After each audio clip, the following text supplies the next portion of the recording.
Thanks, Chad.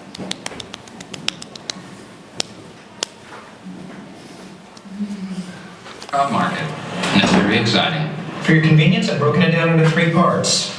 Professional resume, athletic and special skills resume, and Dwight Schrute trivia. I am ready to face any challenges that might be foolish enough to face me. How would I describe myself? 3 words. Hardworking, alpha male, jackhammer, merciless, insatiable. There's nothing on my horizon except everything. Everything is on my horizon. All right, so we're going to chat about this SVI thing, standardized video interview. You guys are the guinea pigs. First year that's going to happen.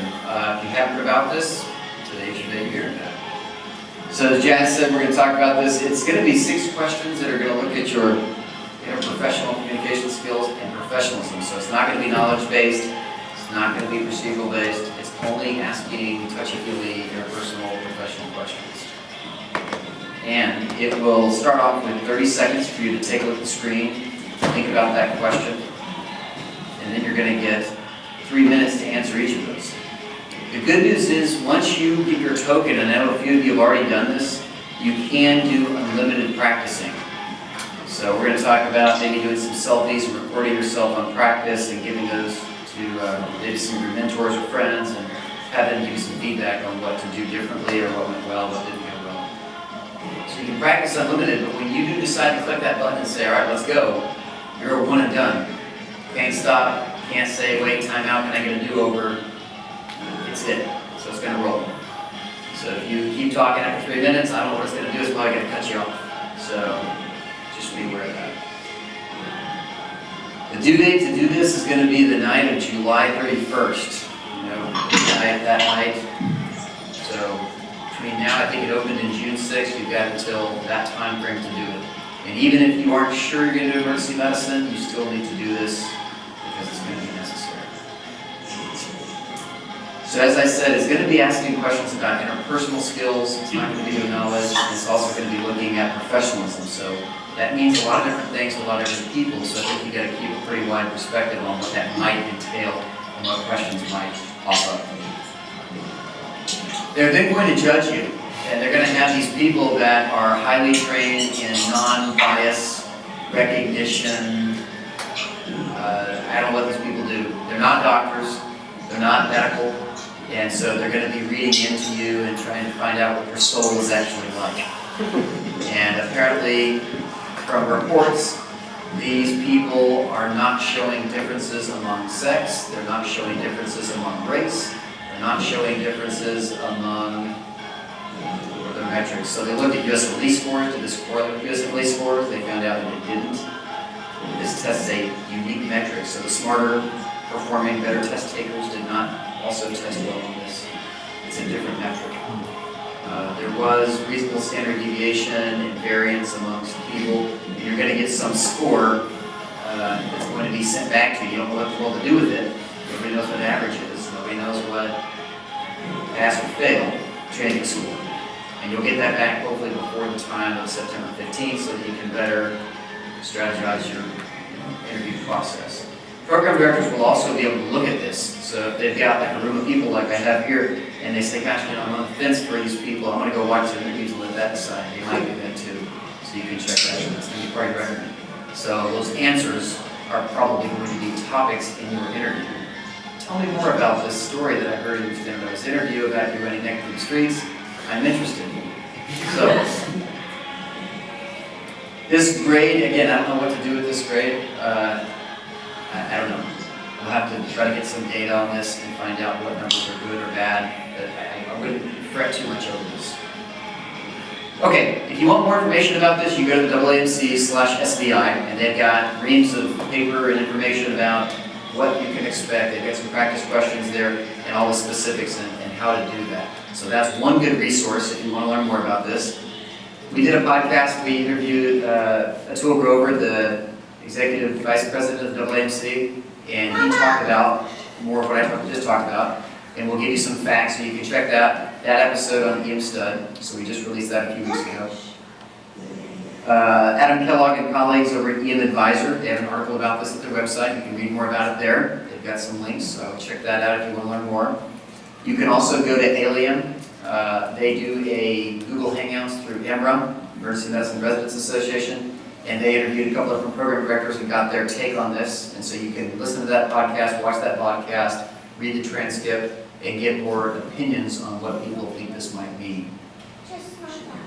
So, how do we do this well? I think the big thing is if you go into this cold turkey, that's a pretty arrogant posture. I think you've got to really prepare for this. I would highly suggest you get your computer out. I suggest you go through something, log in, get it taken care of, and then go and start practicing. And so the next part of this will be a little bit of a mixture of maybe some of my interview talk skills, and then also some things that I think you might want to consider incorporating, thinking about prior to actually doing your interview. And at the end, we'll go through and show you some examples of one brave soul that maybe had some things we can capitalize on as we go back.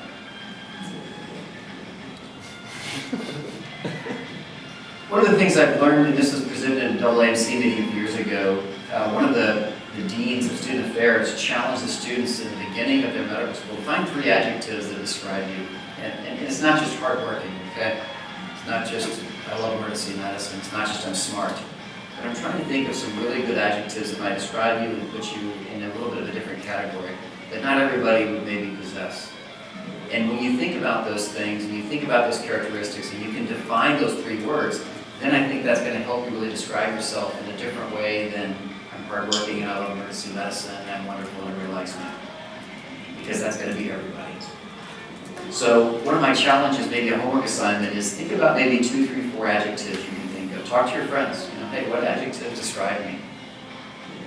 How do I really relate to people? What are my strengths? So I want you to kind of reflect on who you are and try to develop 3 adjectives, and then that might be a good palette that you can then kind of paint into and describe, because these questions are going to come up. What are your strengths? What are your weaknesses? You can anticipate the softballs are going to start tossing at you, and you've got to do a little bit of batting practice, lest you strike out. Next things are stories. I think, again, I can say that I'm hardworking, but nothing says that like a story. We are a culture of narrative. If the Bible was just rules, they would stop at 10 Commandments. Most of the New Testament was the Old Testament. These are stories.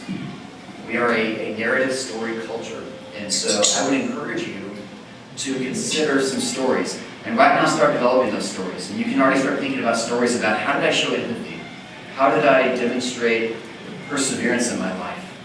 Was there a time when I had to disagree with someone or had maybe a dissatisfied consultant or colleague?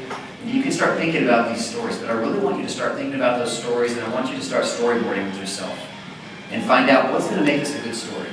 So I suggest you go and listen to that TED Talk on storytelling. It will give you some of the nuts and bolts about what makes a compelling story, what makes a dry story. You've probably known someone that can tell a good story. And you want to be like that. You don't want to be the person that can't land the joke, where everything's flat.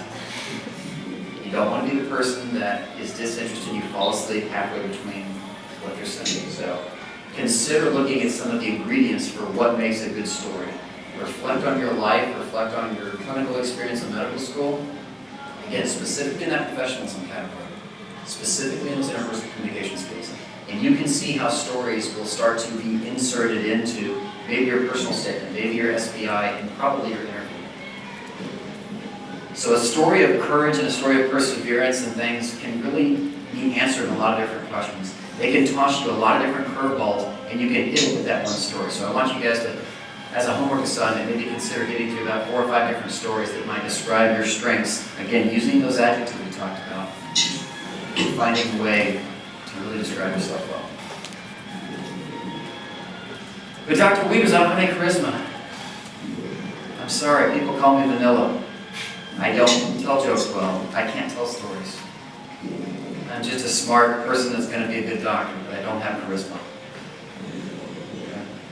There is I would say, a myth out there that you cannot develop charisma. It's just what you've got. People are charismatic or they're not. Now, I would argue that probably some people are more gifted in that area. Some people are more gifted than others. But if you want to read an interesting book, and you don't have to read the whole book, I heard about this person on a podcast. There's a podcast called The Art of Manliness. So, ladies, you should listen to it also because his wife comes on and they talk about things as well. But it was a podcast that they brought up the charisma. Can you develop charisma? And the author is a social psychologist who did research and found out that with coaching, with some techniques, with practice, you can develop and improve your charisma.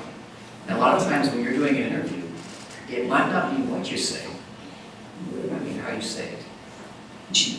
And it might be your posture, and it might be the way that you use your hands, and it might be your eye contact, and the way that you can interact with people and gain their trust. And so a lot of that is something that you can really change and augment, and maybe capitalize if you do very well, and maybe remove things that you do that might be distracting. So consider reading up on this. You can take the Cliff Notes off or maybe listen to a podcast. I think the author's name is Olivia Cabane, but you might check that out. She's been in a lot of podcasts, a lot of short stories and writings, but maybe check that out on charisma. You also have to really balance this confidence and humility, and that's hard. That's just really hard. I mean, it's kind of like pornography. I can't define it, but I sure know it when it's there.